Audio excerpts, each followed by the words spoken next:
One of the best ways to get free traffic is through search engines. And the best way to get free traffic from search engines is via search engine optimization, otherwise known as SEO.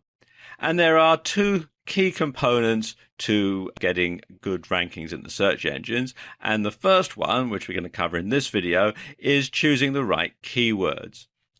Because you see, keywords are the most important part of your site as far as the search engines are concerned. Search engines really are just big databases.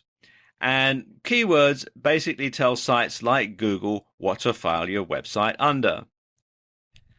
When you type a search term into Google or any other search engine, you're basically telling them what you're looking for. And so unless they have the keywords, unless they know what the website's all about, then they won't be able to find it for you. And you can see here we're using search engine optimization as our keyword. And all these sites here, all these sites down here, they're all optimized for that keyword phrase, search engine optimization. So I'll know when I go to each and every one of these sites that they're all about search engine optimization. And that's why using the right keywords is so important, because without them, search engines won't know how to index your site. Your site will never be found, and you won't get any traffic.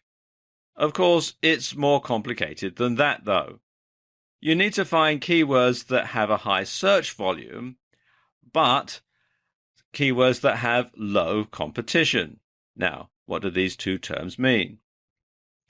Well, high search volume means that lots of people are looking for sites like yours using that particular keyword. And low competition means not many other sites are indexed for that keyword, so your site stands a better chance of being found. Now, there are several tools out there that you can use to find keywords. Probably the most popular one is the Google AdWords Keyword Planner. Now, it's quite a long and complicated URL, so if you go to Google and just type in AdWords Keyword Planner, you'll be redirected to the sign up and login pages. You do have to have an account with Google in order to use this, but it is free and it's actually very simple to set up. Once you've logged in, you can come to this page here where you put in the information about your product or service. I'm going to use search engine optimization for this demonstration. And you can then get keyword ideas. For example, here it's got all sorts of information. You've got the keyword by relevance, and they're listed down here. It tells you the average monthly searches for that particular keyword. It tells you about the competition. Like we were saying earlier, you want to have keywords that have low competition. So, for example, here, SEO tips would be a good one to go for because it's got low competition, and it gets a high number of searches, 8,100. This information here, the suggested bid, this is all to do with if you're actually going to bid on Google AdWords, if you're going to actually buy an AdWord for that particular keyword. But you don't actually have to use it for that purpose. You can use it just for general SEO. And also, it's got this graph here which gives you an idea as to the average monthly searches there are for these particular keywords. Another tool is Market Samurai, and it can be a bit hard to get your head around Market Samurai. At least I found it a bit difficult to begin with, because it gives you a lot of information, and it gives you a lot more information than the Google AdWords keyword tool. It's a paid-for piece of software that you download onto your computer, and it can help you to really drill down and find some good keywords to target for maximum SEO. As I said, it is a paid-for piece of software, but there is a free trial. And if it works for you, then obviously you're expected to buy it. But you can find out more at marketsamurai.com. And as you can see, they've got a video on the site which explains how it all works. In part one of this video, we talked about keywords and their role in search engine optimization. But there is a second aspect to getting good SEO ranking, and that is building effective backlinks. And we're going to talk about that in this video. Now, backlinks are incoming links from other websites or blogs to your site or blog.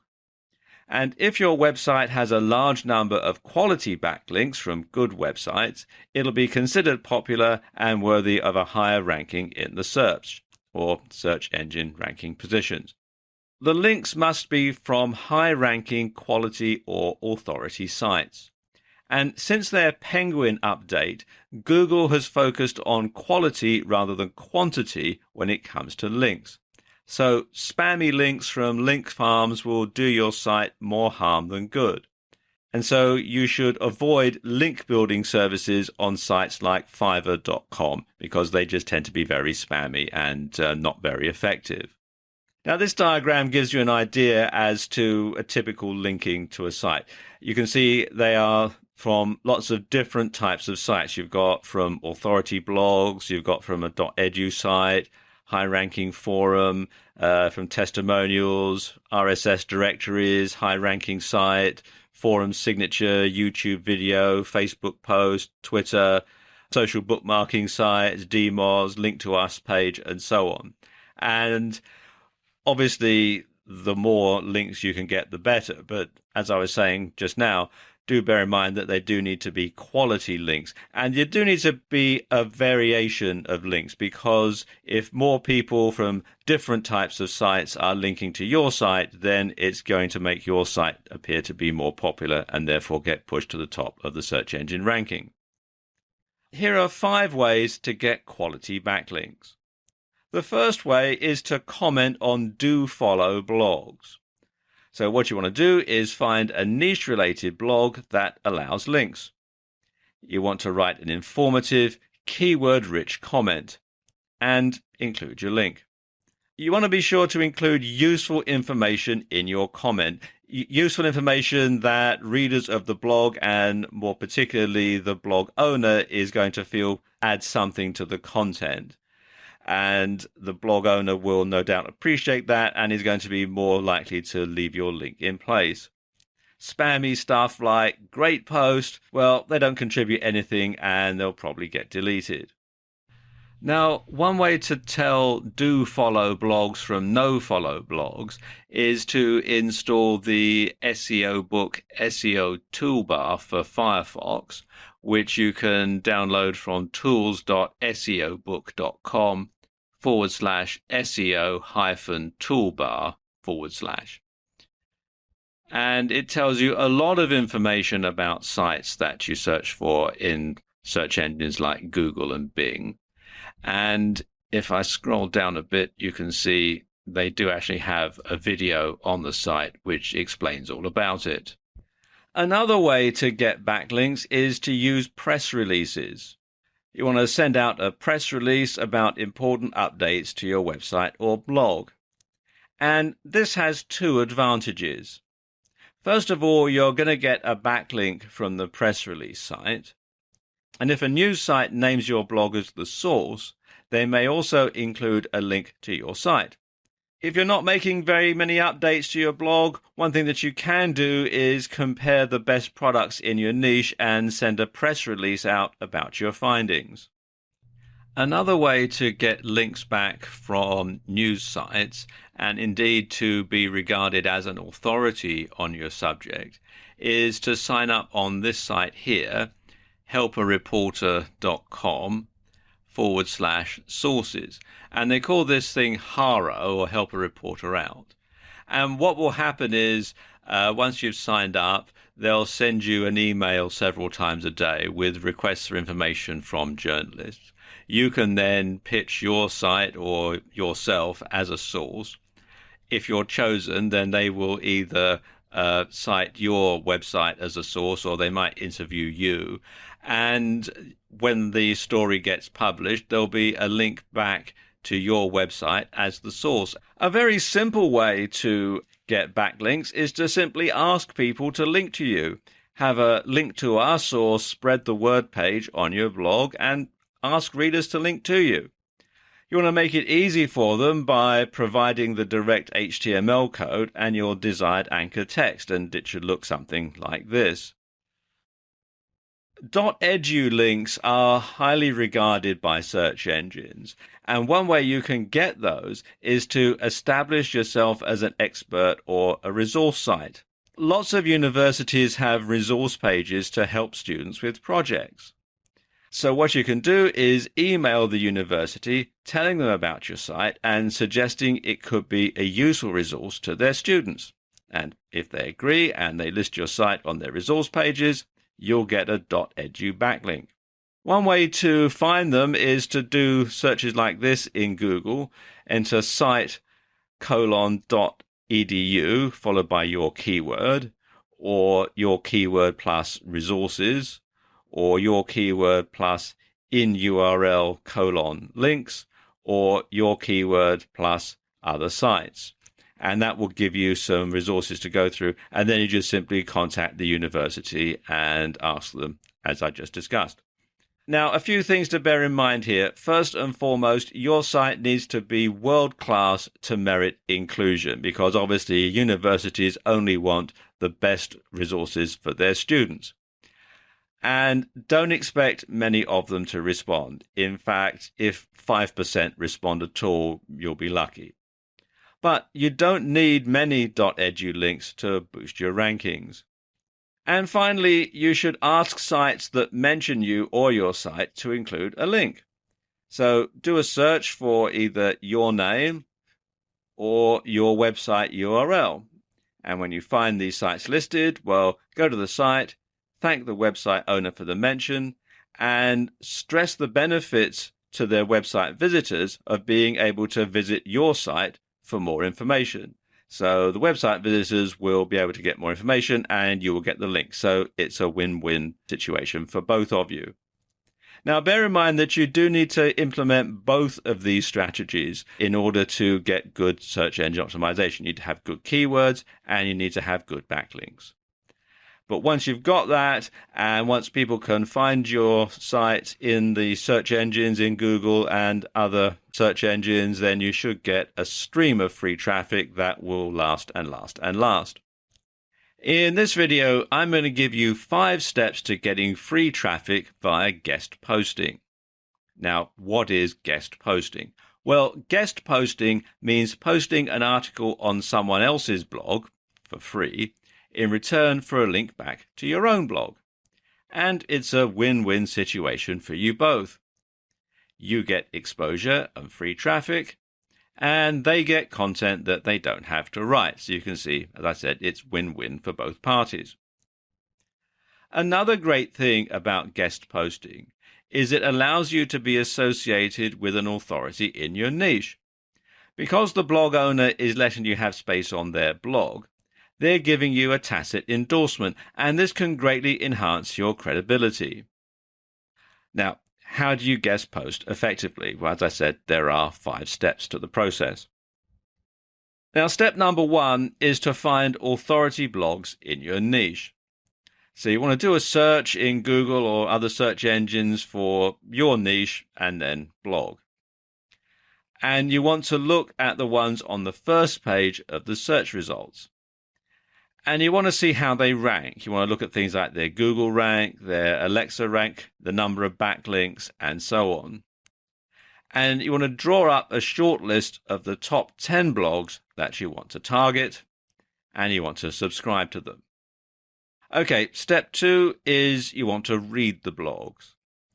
So you want to read everything that they've got on the site. You want to go back to the earliest post possible. And you want to look at what's being covered. You also want to look for what's not being covered, because obviously these are the sort of subjects that you're going to want to suggest to the blog owner. You also want to look at the writing style, because obviously they'll want your article, your post to fit in with the general overall style of their website. So you want to look at the word count. You want to see how long these articles are on their blog. You want to look at the spelling. Is it US English or British English? You want to look at the punctuation. You also want to look at the writing style. Is it a more formal style or is it an informal style of writing?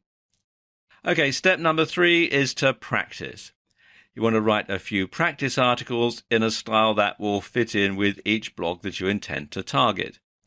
And you want to try rewriting the article in different styles until you're confident, so that if it doesn't get accepted by one blog, you can try and submit it to another blog.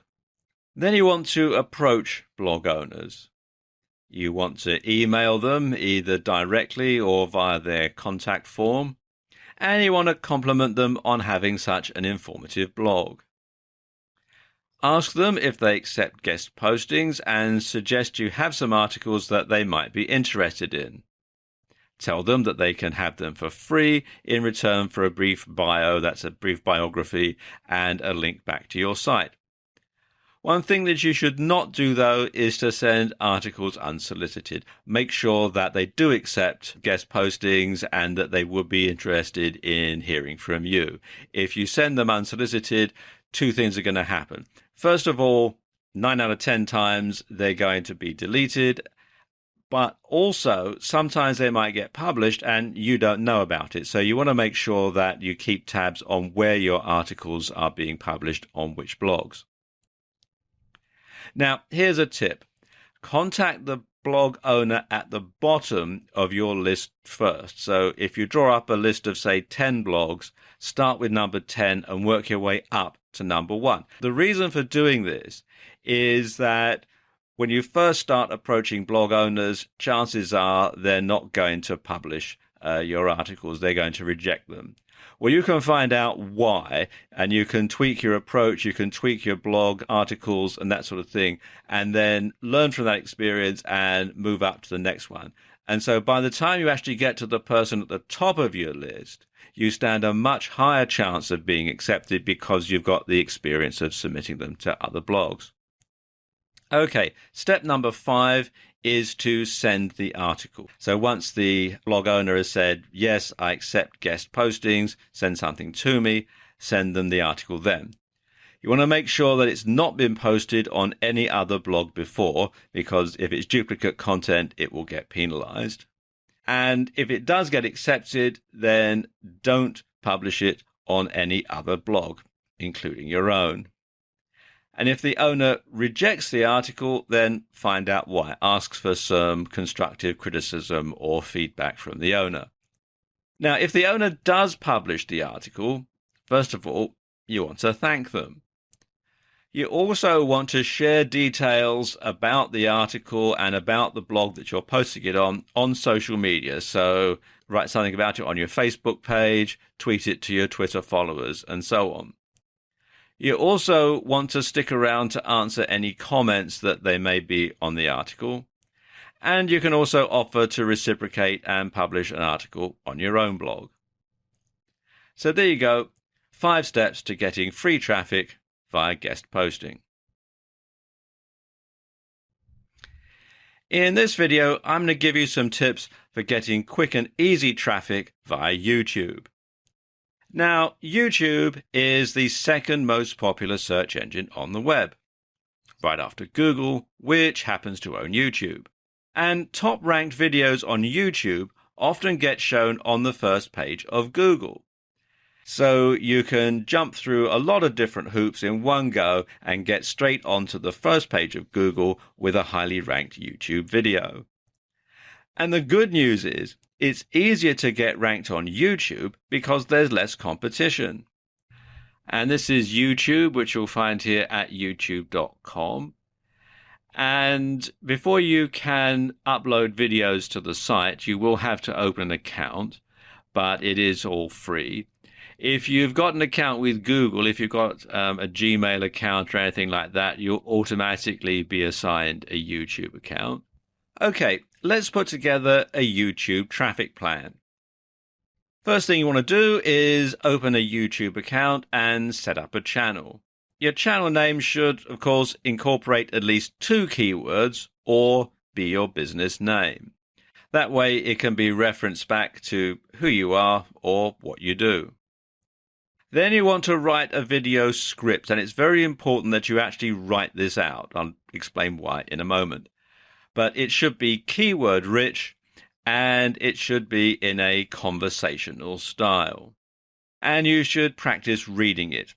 You should practice reading it aloud, and you should practice reading it in front of a mirror if you're going to be appearing on camera, so that you can get the delivery absolutely perfect. Now, there are two types of video that you can make. There are ones where you appear on camera, and there are also videos that are just graphics and audio. These are sometimes known as PowerPoint and Camtasia videos after the types of software that's involved. And this type of video is a PowerPoint and Camtasia video. Now, I don't have time to go into the mechanics of video making in this video because it is quite a complicated subject, but there are lots of videos on YouTube that can help point you in the right direction. What I can tell you, though, is that there are a few tools that you're going to need in order to make an effective video. First thing you're going to need, if you're going to appear in the video, that is a video camera, and you can usually pick up a good one on eBay.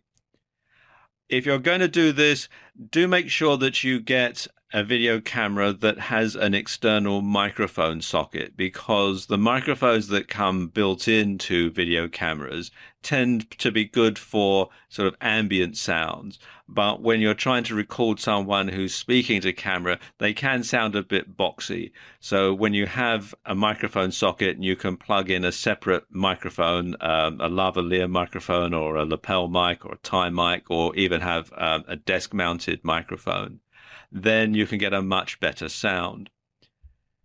You can also use a cell phone if you've got one that does video, but again, you want to make sure that you can plug in an external microphone.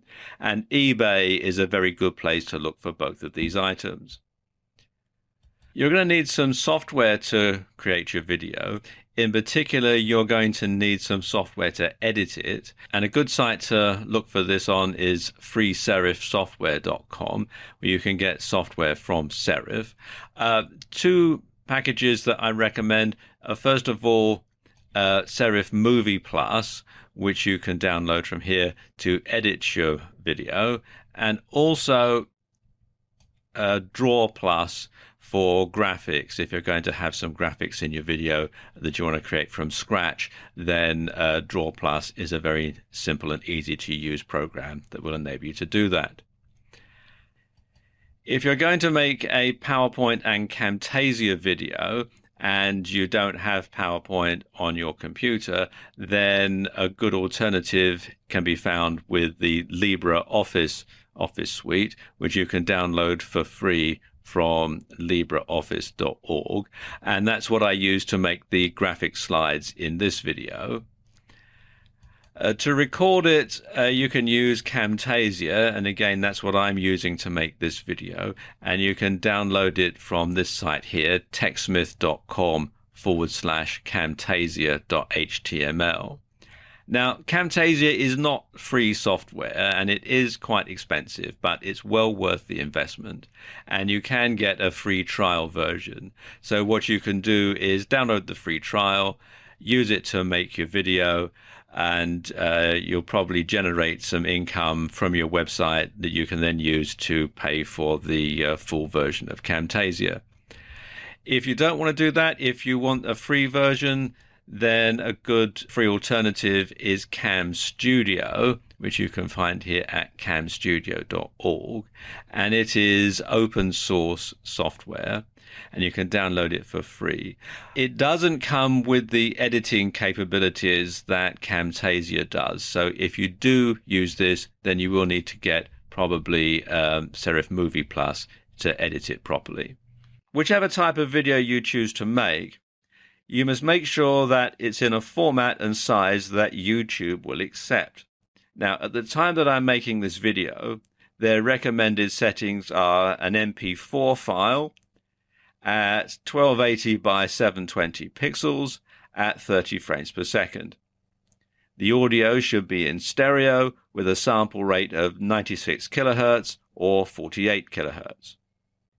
When your videos are done, you'll need to upload them, so log into YouTube, click on the button here that says Upload, and then you can select the video files that you want from your computer and then simply follow the on-screen instructions. It's all fairly straightforward.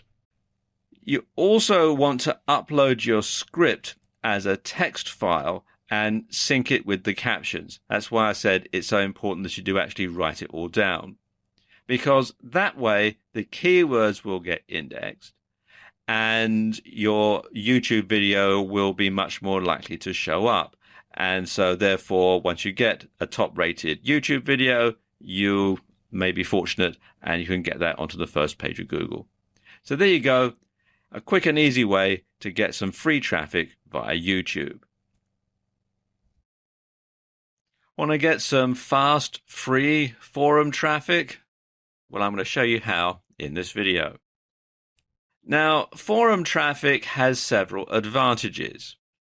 First of all, it's targeted, because only people who are interested in your niche are going to go to the forum and read the posts and see your link.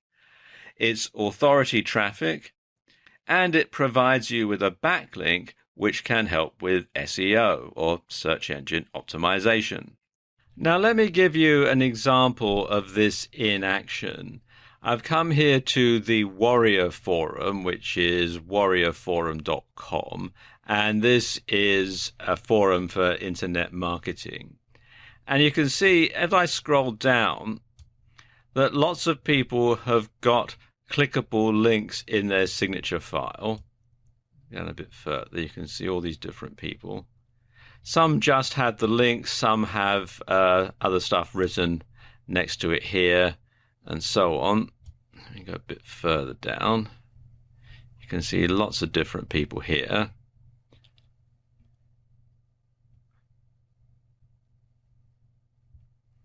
And so on.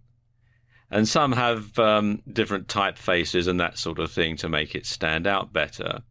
And also, like if you look at this guy here, he's also got, this isn't a clickable link, but he's got a copy and paste link to his site here.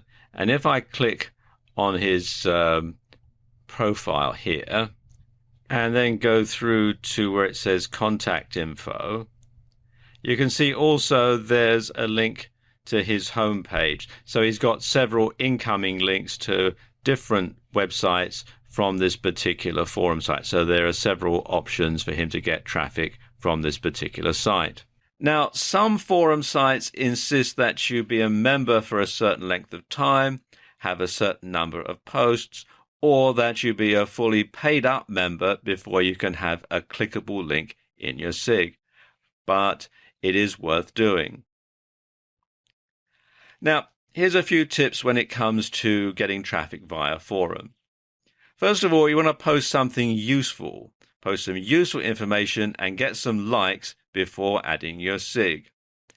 And don't make your SIG look like an advertisement. Lots of people say you should make it look like a want ad, but quite frankly, that just simply puts people off.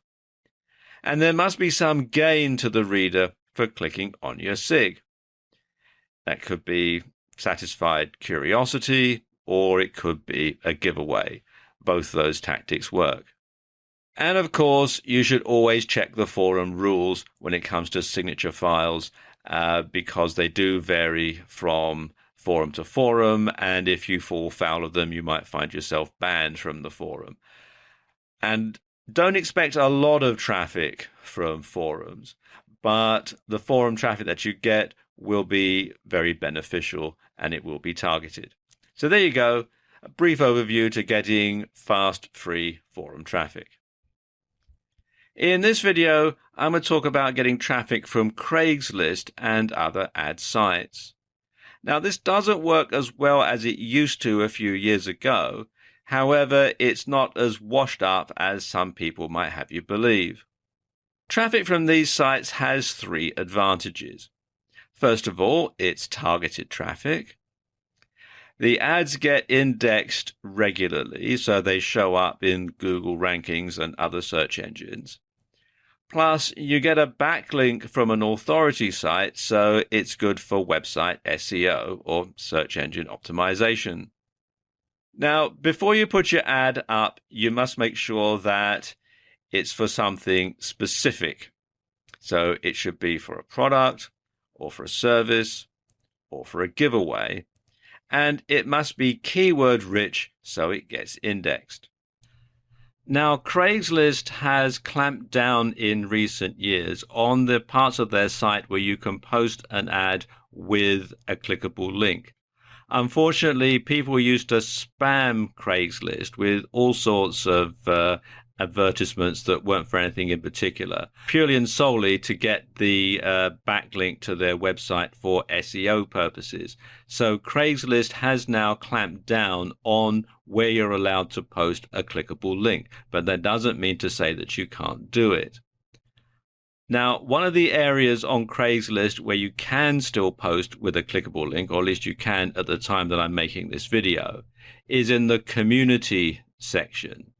You can still do it here. You generally can't in any of these areas over here now, but you generally can in this particular area here in the community section. So what I'm going to do is I'm going to post an ad into the community section, and I'm going to post an ad into the community groups section. I'm using the New York City Craigslist for this demonstration, but there are lots of other instances of Craigslist throughout the US and in other countries as well. So what I'm going to do, come here to post to classifieds, and I'll scroll down and go into community and click on groups. And I can choose a location that fits best. I'm going to say Manhattan. And then I'm going to say Tribeca. And then you fill out the information here, the email address and the posting title. So I'm just call this a test post. And then you would write your ad in here. And again, you would have plenty of keywords. Then we go in there, and then you would post your link, and it has to be the full URL, including the HTTP. So you do all that, then come down to here and click on continue, and then go through the procedure for finishing off posting the ad. Now this does vary depending on where you are in the world. In some countries they will call you on the phone and it has to be a local number. In other countries they'll send you an email and you just have to click on the clickable link. Now if you can't post in a category with a clickable link, you can still get traffic from Craigslist. What you need to do is just include your website address at the top and bottom of your ad. And you want to have it on a separate line so that it really stands out. And people can then copy and paste the link into their web browsers if they want more information. Now, when you're posting to Craigslist, you want to make sure, first and foremost, that your ad complies with Craigslist guidelines.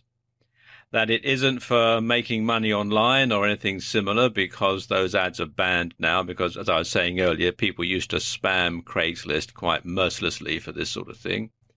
It mustn't be spammy, and very importantly, you mustn't include the phrase click the link, because again, that will mark it out as being spam. And also, don't post too often and don't paste the same ad to more than one instance of Craigslist. As you can see, there are lots of different Craigslist, but if you put the same ad in the same category on every single Craigslist that you can find, you're going to get banned sooner or later, and probably sooner. Now, of course, Craigslist isn't the only free ad site out there.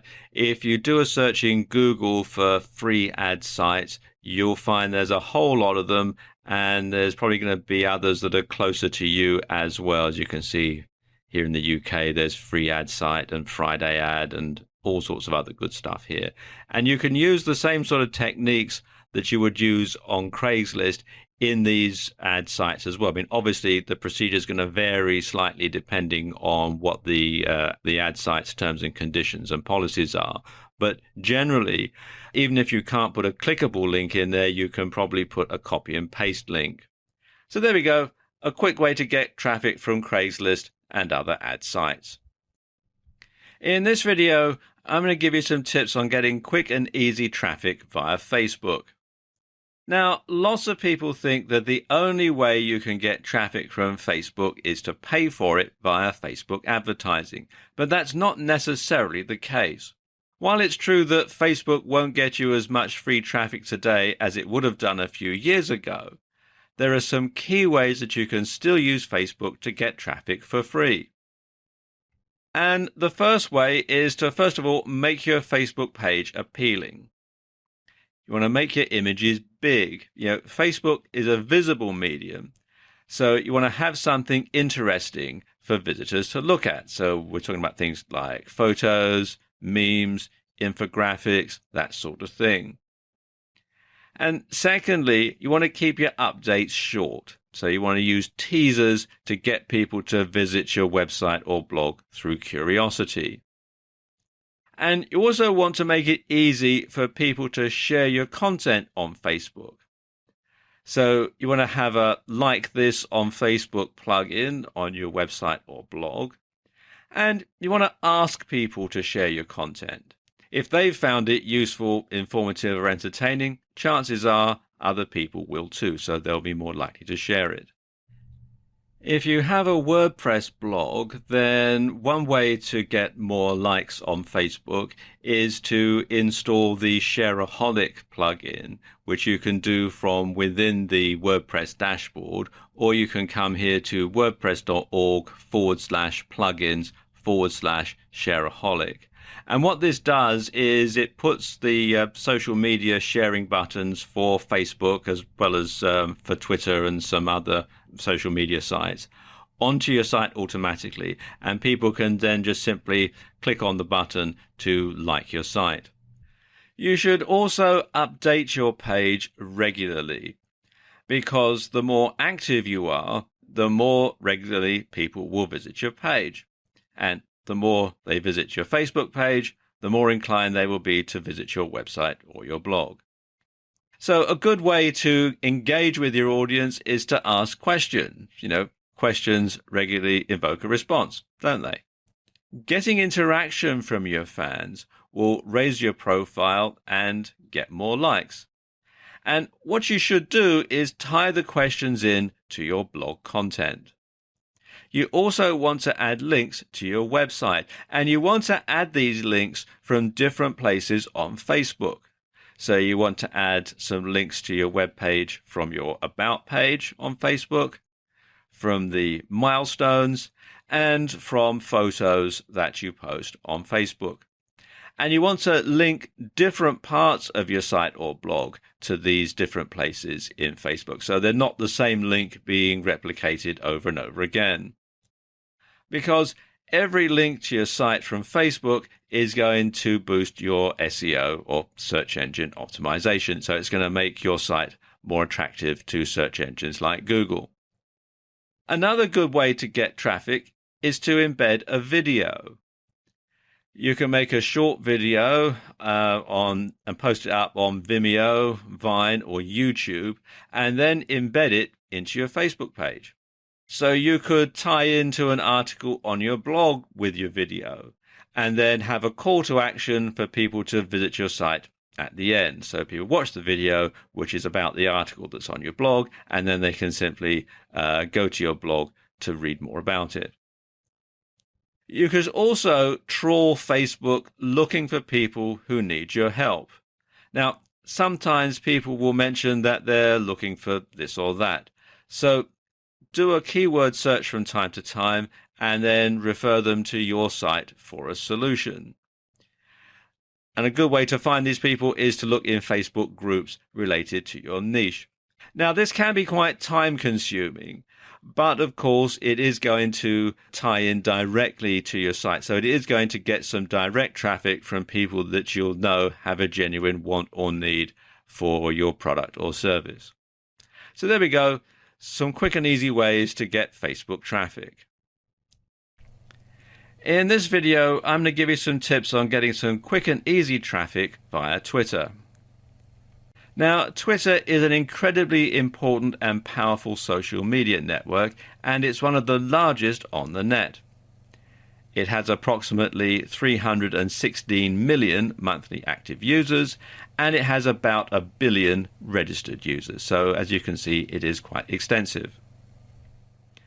And if one of your tweets gets retweeted by a prominent user and starts trending, then you could get more traffic than you know what to do with, which isn't a bad problem to have. One way to make sure that you get lots of mentions on Twitter is to make sure that your site has a follow us on Twitter button.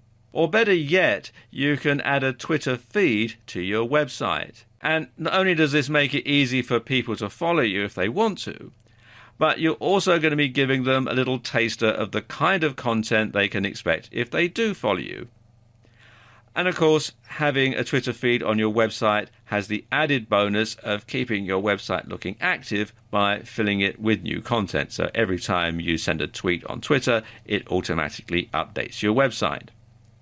A really simple way of accomplishing this is to use the WP Twitter Feeds plugin, which you can install from the WordPress dashboard.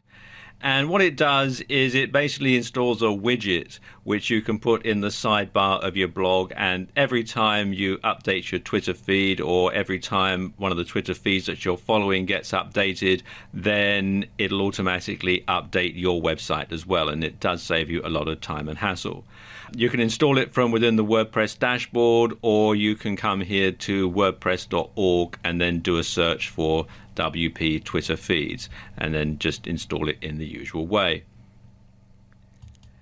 You also want to make it easy for people to tweet about your site or your blog, and a good way to do that is to install the Shareaholic Share Buttons plugin on your WordPress blog. And again, you can install this from within the WordPress dashboard, or you can come to wordpress.org and then simply do a search, or go to wordpress.org/plugins/Shareaholic.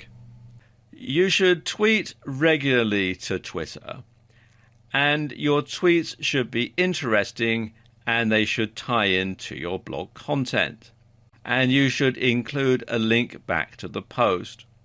A lot of people say that you should use link shorteners when you're tweeting on Twitter, but when you want to get people to link back to your website, you want to include the full URL to help you with your SEO, because that will count as a full link.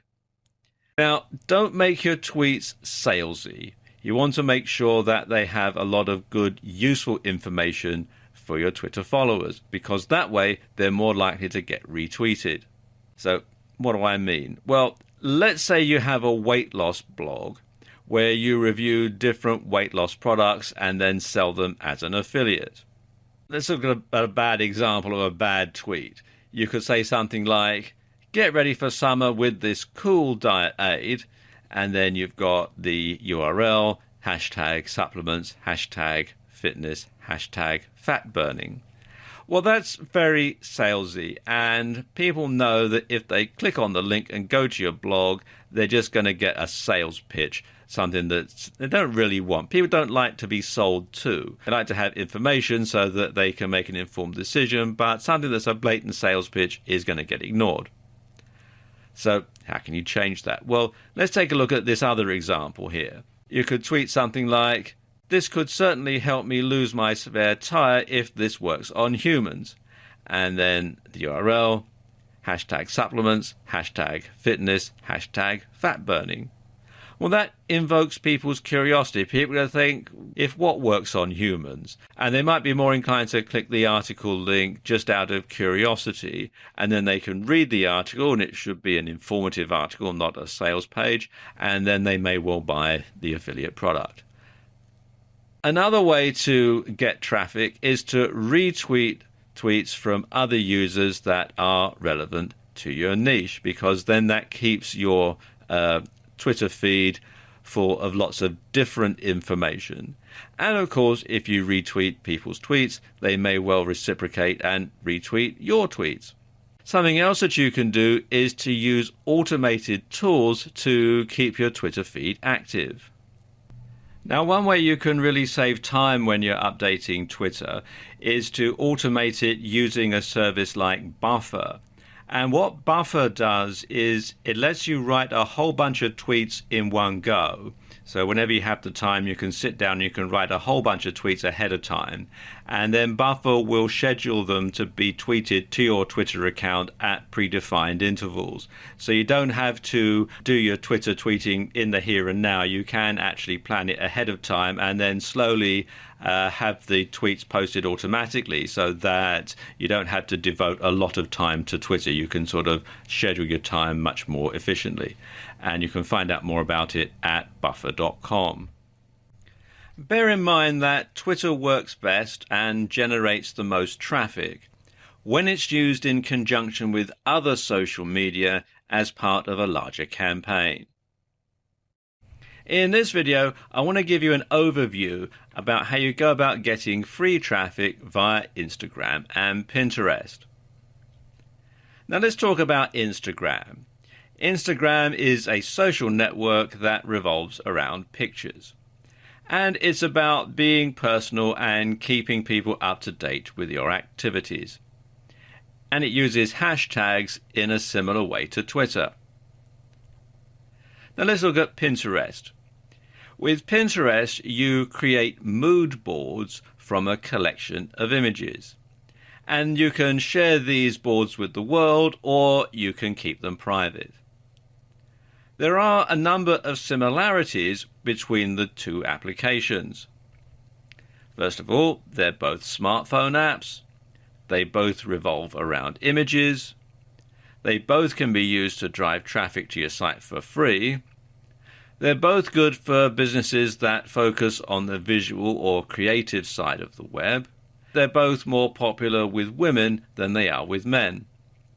And they're both more for building your brand rather than from direct sales, although you can make some direct sales from Pinterest. Okay, let's talk about Instagram. Instagram is all about sharing pictures, so it's imperative that you learn how to take good photos.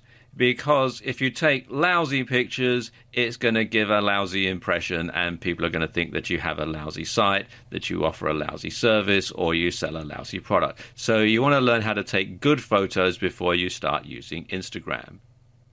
Now, the objective on Instagram is to allow your fans and followers a glimpse into your lifestyle so that they can feel like they know you.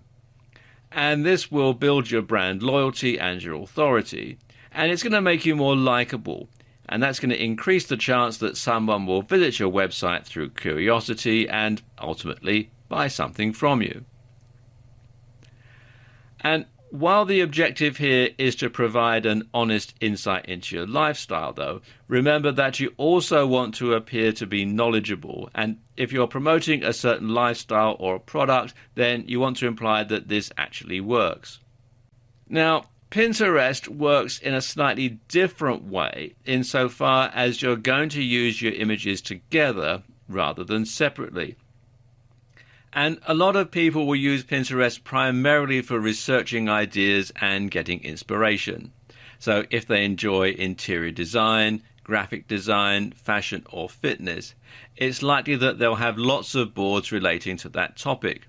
What's more, they'll probably be following some other boards created by big brands in those areas. Now, of course, your objective is to be one of those brands that people follow. And this is a prime opportunity to show off your products, your services, and your website. You shouldn't be too salesy on Pinterest. Like with Instagram, you want to arouse people's curiosity.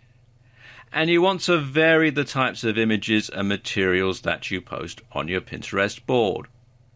Now, there are some key things that you should do on both platforms. First of all, you should post regularly and make sure that you keep posting on a regular basis. You don't want to allow these to go dead. You want to use hashtags wisely, especially on Instagram. It uses the same type of hashtags as they do on Twitter. You want to interact with other users. After all, they are both social networks, and getting people to visit either your Instagram feed or your Pinterest boards has a lot to do with how popular you are on the site, how you put yourself out there. You want a link to your website from both Pinterest and Instagram. And you also want to cross-pollinate with other social media. So, for example, especially with Instagram, seeing as they use the same type of hashtags as Twitter, you could tweet a picture that you've just posted on Instagram, that sort of thing. And you also want to make it easy for other people to share your content. Now, we've only had time to scratch the surface about Instagram and Pinterest in this video. They are both quite complicated platforms, but there are lots of tutorials out there that can help you find out more information. And if you just do a search in Google, you'll find that there's lots of different sites devoted to talking about Instagram and Pinterest, lots of blogs that have useful tips and that sort of thing. So there you go. This is how you can get some traffic via Instagram and Pinterest. In this video, I'm going to tell you how you can use ad swaps for fast, free traffic. Now, this video isn't very long because this method is actually very, very simple. To use this, you're going to need, first of all, an autoresponder service. You're going to need a list of subscribers. You're going to need a compelling offer, and usually that involves a free giveaway, so a free report, free ebook, that sort of thing. And the way that it works is a bit like this. It involves you and another mailing list owner. You contact the other mailing list owner and you set up an ad swap. They send an email to their list promoting your offer, and you reciprocate by sending an email to your list promoting their offer. And this works best when you're both in the same or related niche and you both have similar size lists. In order to make this work, you're going to need a good autoresponder service, and a good couple to consider are Aweber, which you can find here at aweber.com, and MailChimp, which you'll find here at mailchimp.com. If you're looking for ad swaps, a good place to look for them is on the Warrior Forum Joint Ventures section, the Warrior Joint Ventures section, which you can find here at warriorforum.com/warrior-joint-ventures. And as you can see at the time I'm making this video, there is actually somebody advertising here for a JV or ad swap or cross promotion. Obviously can't spell for the Forex niche, but you can also find a lot of ad swaps in the internet marketing niche on this particular site. Now, here are a few tips on running an effective ad swap campaign. First of all, you want to make your ad compelling, short, and to the point. Bear in mind that this is going to be sent to people by email, so you want to make sure that the subject of the email arouses their curiosity, that they don't have to spend too much time reading through the ad, and that there's a strong call to action that gets them to click on the link to go to your site. If possible, you should split test the ad by getting the other party to send the email to one part of his or her list at a time. Now, not everyone can do this. It all depends on what type of autoresponder software they're running or what autoresponder service they're using. But if they can just send it to one part of their list at a time, and you can gauge how effective this ad is, you can tweak it, rewrite it, test it, and then roll it out to the entire list, and you know you're going to get the maximum response. To do this, you need to make sure that you have tracking on your site and a way of measuring how effective your ad is. So you can have, say, Google Analytics or some of the ad tracking software that comes bundled with cPanel. Now, a good way to see how effective your ad is to send traffic to a unique squeeze page on your site or a unique part of your blog, so that you know that only traffic from this particular ad is being sent to that page. And then you can work out how often after the ad is sent that people go there. You'll know how many emails are being sent, so you can work out the percentage, and then you can see exactly how effective your ad is. And finally, don't do this too often. You've got to send an ad to your list advertising the other person's product or service. So you want to make sure that there's not too much advertising. Otherwise, it's going to put people off. They're not going to subscribe to your list. Or if they do stay subscribed, they're not going to bother opening your emails. And of course, that's going to be detrimental to your own business. So there you go. A very brief video, but a very simple way of getting traffic for free to your website. And this, in my experience, is probably the most effective way of getting free traffic to a website or a blog.